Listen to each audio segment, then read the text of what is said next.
society as a whole have always put athletes as these, I'm not saying that I'm superhuman or anything, but like as these like human performance machines where they get to the top of human performance, and then there's this aura and essence of that superhuman strength within them. And so getting them to be the ones that are speaking out and having those conversations, in every sports league across the world. As a professional athlete, the greatest professional athletes we have in history always talked about their mental toughness. Mm-hmm. Michael Jordan, Kobe, obviously, mm-hmm. and about that awareness. And what I've started to notice is that there's more and more leadership by professional athletes talking about the mental health. Remember that Kevin Love walked off the court to deal with his mental health issue. Yeah. And that was a positive. That created some discussion. And like Russell Wilson, he is a mental health coach. Mm-hmm. He's a mental coach. Alabama has their football team has 6 dedicated mental health coaches. So it's starting to change. And I think that's what I appreciate about professional athletes is that they're showing leadership. And it's the thing about coaching is like you have a pitching coach, you have a batting coach, you have a catching coach, you have right? There's a coach for everything. And what is the most important aspect of the game? Your mind, right? Show up for work. Yeah, everything works, but like I'm a head case. Like, of course, you need someone to practically take care of that. I think when the Seahawks won the Super Bowl in like 2012 or something like that? 15, yeah, somewhere. Against Broncos. Yeah, sure.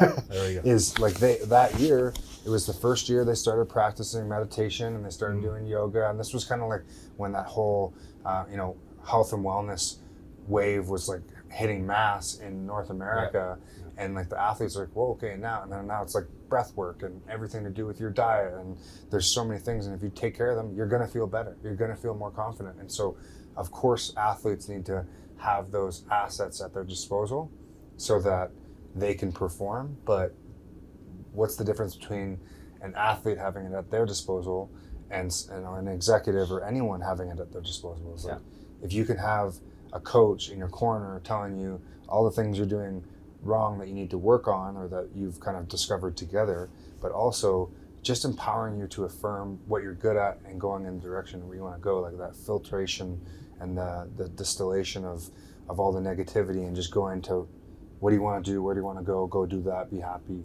have fun. What the Super Bowl party is as well is sort of like a kickoff party, which is apropos for the Super Bowl, and where in the month of February we're looking at raising $20,000 minimum for the Calgary Counseling Center and the Men's Mental Health Initiative. And so Steve and I have sort of captained 2 rival teams, and there's a few more teams now, which is awesome. And we're trying to see who can get the most donations and go after donors. And so we're having a bit of that sports rivalry in there. Obviously, I'm the approachable hometown guy, and he's corporate America, right? Corporate America. Well, look at the scoreboard. No, but it's awesome, and the healthy competition is actually a big driving force for it too, right? As soon as Steve gets like a great donor coming on board, which is the goal, I get a nasty text. And but I'm stoked.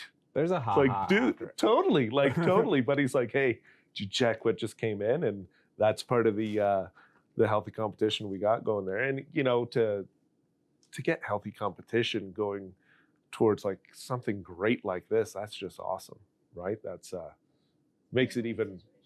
Yeah, it's like if we can make it about beating each other, if that's what's going to make other people interested. Oh yeah, I want to help you beat Steve, or oh yeah, I want to help you beat Adam. It's like, yeah, we'll be the punching bags as long as like we're doing the right thing and getting the money to the right place. What you're doing and your great work as an ambassador is more important just because traditionally how we've been raised, and when we talk about mental health issues or crazy, which is a bad word, we never associate that with success or successful people. Yeah. And like I'm sitting here with you, and you're a champion, right? And like when you actually like think down to what you've accomplished, Shae. 2-time champ. So okay.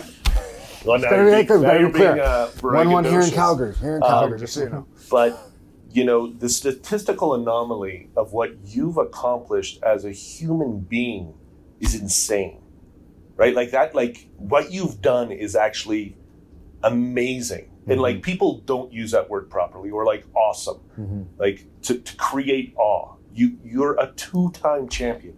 That is insane, right? So Appreciate it. Thank you. and the fact that somebody as successful as you and who's as driven as you can be open about the real struggle of mental health, that is what we need to identify as like success. Success is, there's a ton of sacrifice that goes into success, and that there's a pay for it. Everybody ends up paying. Yeah. And we can't hide that anymore, because it's not responsible to let the young boys coming into this world think that if you just keep on going, you can become a success and everything's going to be perfect. Yeah. You're going to have to work through everything else that comes along. It's with not that. sunshine and rainbows. Not at all. No, it's a trek through the mountains. You have to go up, you have to go down, you have to go over the river, you have to climb the trees, you have to watch out for the animal. Like it's the forest. You know, if you put it all into perspective, like it's their experience and they have to deal with it. They have to make the decision to go get the support. Right? Yeah. You know, when it's too difficult, they need to put the SOS button and get the helicopter lifted them out of the forest. Right? Like those are the things that actually need to be on them to do themselves, because, you know, and I appreciate the note around the awe and amazement, but true success comes with happiness each and every day. Yeah. And I'm not happy each and every day. I'm stressed. I have 2 kids. I have 3 businesses now, and I'm like trying to balance and juggle it all, but I'm dropping balls left, right, and center, and you know, lots of things are falling apart in my life, and they will continue, and I will build, and I will grow, and I will drop, and I will. And so it's okay like to that fail. balance. It's okay to drop a ball and to fail, as long as I'm honest in defeat, and I'm you know, aware of my you know, my insufficiencies, and I'm like transparent about it. Like I tell staff members that I bring on board, I'm like, I just need to let you know. This is my situation right now. This is what just happened. I'm This is starting to where see we're at. more and more of that. Yeah. Like the other day, I got an email about somebody I know, and he just opened up what's going on in his personal life. Yeah. I wouldn't have seen that before. That's wonderful. That's And a testament to what you've brings done. community and brings people up. Yeah, like getting involved with men's mental health. I didn't know anything about it, but my best friend took his own life a year and a half ago, and then I sort of thought, okay, let's sort of take a step back and find out a little bit more about this. And now I'm a little bit more involved. I'm getting reached. It's your life now. There's no way out. Yeah. I just want to say thank you guys so much. I really appreciate the time. Awesome, man.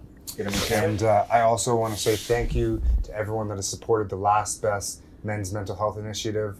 We're excited to work on this project, and thank you so much for all your time and all your efforts.